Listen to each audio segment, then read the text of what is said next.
Hi, this is DailyChilli. I'm here on my way to Zurich, now in the station of Kempten in Allgäu, in the southern part of Germany. So now my train is coming, and so today my advice is just to keep in contact with the people that loves you. I think it's very important to like every once in a while, have long conversations with the people that appreciate you. Also have a long conversation with old friends, family.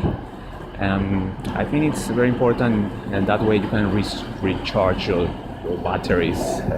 So that's my advice for today before going on train. So today's password for my daily post is contact. Okay, this is my train. Yes. See you guys tomorrow. Bye.